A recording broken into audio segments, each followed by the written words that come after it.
19वीं सदी का भारत अंग्रेजी हुकूमत के शिकंजे में जकड़ा हुआ था। जनता गुलामी के बोझ तले दब चुकी थी, किसान करों के बोझ से टूट रहे थे और भारतीय समाज में निराशा का माहौल था। ऐसे कठिन समय में एक ऐसा व्यक्तित्व उभरा जिसने न केवल स्वतंत्रता की मांग की, बल्कि ये घोषणा की, स्वराज मेरा जन्मसिद्ध अधिकार है और मैं इसे लेकर रहूंगा। ये शब्द थे लोकमान्य बाल गंगाधर तिलक के। तिलक सिर्फ एक राजनेता नहीं थे, वे शिक्षक, पत्रकार, समाज सुधारक और जननेता थे। उन्होंने शिक्षा, संस्कृति और राजनीति को एक साथ जोड़ा और भारतीयों को ये विश्वास दिलाया कि आजादी सिर्फ सपना नहीं, बल्कि हक है। बाल गंगाधर तिलक का जन्म 23 जुलाई 1856 को महाराष्ट्र के रत्नागिरी जिले के एक छोटे से गांव में हुआ। उनके पिता गंगाधर रामचंद्र तिलक संस्कृत के विद्वान और शिक्षक थे। घर का माहौल विद्या और अनुशासन से भरा था। तिलक बचपन से ही तेज दिमाग और बेबाक स्वभाव के थे। वे झूठ और अन्याय के सख्त खिलाफ थे। पढ़ाई में गणित और संस्कृत में विशेष रूप से निपुण थे। खेलकूद में भी वे पीछे नहीं रहते थे, खासकर कुश्ती और तैराकी। जब तिलक सिर्फ 16 साल के थे, तभी उनकी शादी तपस्विनी तिलक से हुई। पढ़ाई जारी रखते हुए उन्होंने डीकन कॉलेज, पुणे से गणित में बीए और फिर कानून की डिग्री हासिल की। डिग्री मिलने के बाद तिलक ने समाज में शिक्षा का प्रसार करने का निश्चय किया। उन्होंने अपने मित्र गोपाल गणेश आगरकर और महादेव गोविंद रानाडे के साथ मिलकर डेक्कन एजुकेशन सोसाइटी की स्थापना की। इसका उद्देश्य था भारतीय युवाओं को राष्ट्रीय चेतना से भरना और उन्हें गुलामी के खिलाफ जागरूक करना। लेकिन तिलक को जल्दी ही एहसास हुआ कि सिर्फ शिक्षा काफी नहीं है, जनता को राजनीतिक रूप से भी जागरूक करना जरूरी है। यहीं से उन्होंने पत्रकारिता को हथियार बनाया। 1881 में तिलक ने 2 अखबार शुरू किए, केसरी जो मराठी भाषा में और मराठा जो अंग्रेजी भाषा में प्रकाशित होता था। इन अखबारों में वे अंग्रेजों की नीतियों की खुलकर आलोचना करते थे और जनता में राष्ट्रीय भावना जगाते थे। उनकी लेखनी इतनी तीखी और प्रभावशाली थी कि ब्रिटिश सरकार भी उनसे घबराने लगी। तिलक समझते थे कि जनता को एकजुट करने के लिए सांस्कृतिक शक्ति का सहारा लेना होगा। 1893 में उन्होंने गणेशोत्सव को सार्वजनिक रूप से मनाने की शुरुआत की, जिससे लोग बड़े पैमाने पर एक जगह इकट्ठा हो सकें और स्वतंत्रता की बातें कर सकें। 1895 में उन्होंने शिवाजी महोत्सव शुरू किया, जिसमें मराठा वीर शिवाजी महाराज के पराक्रम की कहानियां सुनाई जाती थी। ये आयोजन सिर्फ धार्मिक नहीं, बल्कि राजनीतिक जागरूकता के मंच भी बन गए। भारतीय राष्ट्रीय कांग्रेस में 2 गुट थे। गरम दल, जिसमें तिलक, लाला लाजपत राय, बिपिन चंद्र पाल जैसे नेता थे, जो सीधे संघर्ष और आंदोलन के पक्षधर थे। तिलक ने साफ कहा, स्वतंत्रता भीख में नहीं, संघर्ष से मिलती है। उनकी ये सोच युवाओं में बेहद लोकप्रिय हो गई। नरम दल, जिसमें गोपाल कृष्ण गोखले, दादा भाई नौरोजी जैसे नेता थे, जो अंग्रेजों से संवाद और सुधार की नीति अपनाते थे। 1905 में जब अंग्रेजों ने बंगाल विभाजन की घोषणा की, तब पूरे भारत में आक्रोश की लहर दौड़ गई। लॉर्ड कर्जन का ये कदम सिर्फ प्रशासनिक कारणों से नहीं था, बल्कि फूट डालो और राज करो की नीति का हिस्सा था।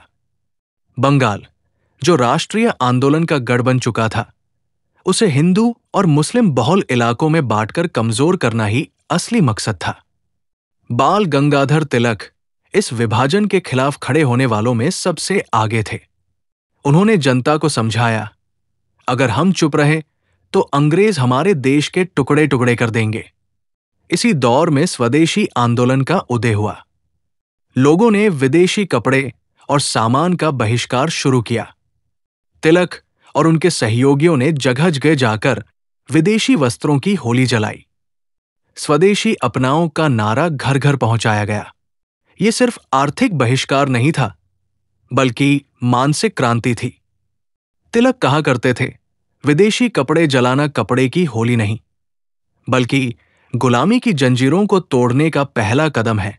उन्होंने भारतीय उद्योगों को बढ़ावा देने के लिए भी लोगों को प्रेरित किया। छोटे कुटीर उद्योग, हस्तशिल्प और भारतीय मिलों के कपड़े खरीदने का आंदोलन शुरू किया गया। स्वदेशी आंदोलन ने आम आदमी को सीधे स्वतंत्रता संग्राम से जोड़ दिया। अब आंदोलन सिर्फ नेताओं तक सीमित नहीं रहा, बल्कि किसान, मजदूर, महिलाएं और विद्यार्थी सभी इसमें शामिल हो गए। स्वतंत्रता संग्राम के इतिहास में 3 नाम हमेशा साथ लिए जाते हैं। लाला लाजपत राय, लाल, पंजाब के शेर बाल गंगाधर तिलक, बाल, महाराष्ट्र के लोकमान्य बिपिन चंद्र पाल, पाल, बंगाल के अग्निकण, ये तीनों नेता मिलकर गरम दल की ताकत बने। लाला लाजपत राय ने पंजाब में युवाओं को जोड़ा और शिक्षा संस्थानों के माध्यम से राष्ट्रीयता जगाई। बिपिन चंद्र पाल ने अपने भाषणों और लेखन से बंगाल में क्रांति की आग लगाई। तिलक ने महाराष्ट्र और पूरे देश में स्वदेशी और बहिष्कार आंदोलनों की अगुवाई की। इस त्रयी ने मिलकर ब्रिटिश सरकार को सीधी चुनौती दी। इनके कार्यक्रमों से देश भर में एकजुटता बढ़ी और लोग समझ गए कि अंग्रेजों से लड़ाई सिर्फ याचना से नहीं, बल्कि संघर्ष से जीती जा सकती है। लोकमान्य तिलक अक्सर कहते थे, जब तक हम अपने अधिकारों के लिए खड़े नहीं होंगे, तब तक कोई हमें आजादी नहीं देगा।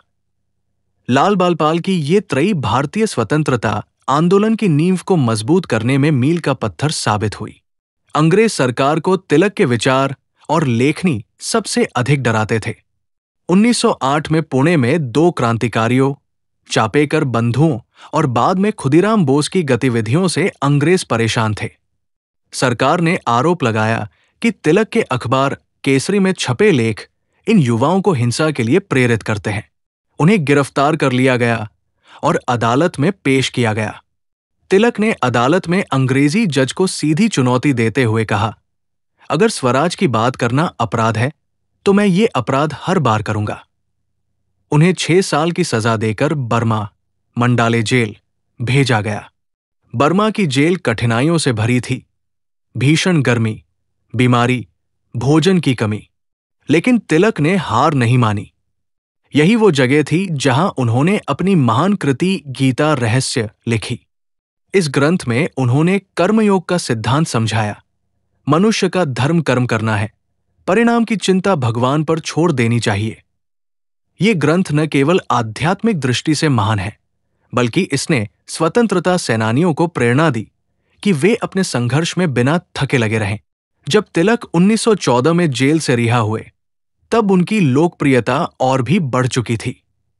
जनता ने उन्हें सच्चा लोकमान्य, जनता द्वारा स्वीकृत नेता मान लिया। 1915 में महात्मा गांधी दक्षिण अफ्रीका से लौटे। वे सत्याग्रह और अहिंसा की शक्ति का संदेश लेकर आए थे। तिलक और गांधी के बीच गहरा सम्मान था। तिलक मानते थे कि गांधी में जनता को संगठित करने की अद्भुत क्षमता है। गांधी मानते थे कि तिलक ने स्वतंत्रता आंदोलन को नई दिशा दी है। हालांकि उनके तरीकों में अंतर था। तिलक का मार्ग सीधा आंदोलन, अंग्रेजों पर दबाव डालना, विदेशी वस्त्रों का बहिष्कार, स्वदेशी को बढ़ावा देना। गांधी का मार्ग सत्याग्रह, अहिंसा, नैतिक दबाव से अंग्रेजों को शर्मिंदा करना। 1916 में लखनऊ अधिवेशन में तिलक और गांधी दोनों साथ आए। इस अधिवेशन में कांग्रेस और मुस्लिम लीग के बीच समझौता हुआ, जिसे लखनऊ पैक्ट कहा जाता है। तिलक ने गांधी को कांग्रेस में स्थान दिलाने में महत्वपूर्ण भूमिका निभाई। तिलक कहा करते थे, अगर गांधी मेरे छोटे भाई हैं, तो मैं उनका बड़ा भाई हूं। दोनों का मकसद एक है, स्वराज, बस रास्ते अलग अलग हैं।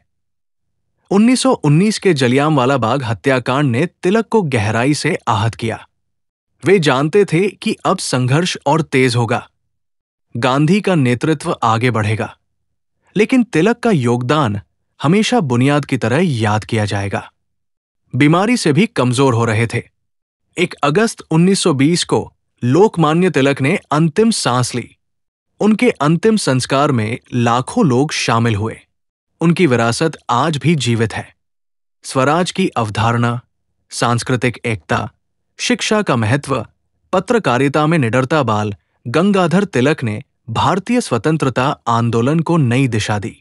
उन्होंने जनता को ये एहसास दिलाया कि जब तक हम अपने अधिकारों के लिए नहीं लड़ेंगे, तब तक कोई हमें आजादी नहीं देगा। उनकी ये पंक्ति आज भी गूंजती है, स्वराज मेरा जन्मसिद्ध अधिकार है और मैं इसे लेकर रहूंगा।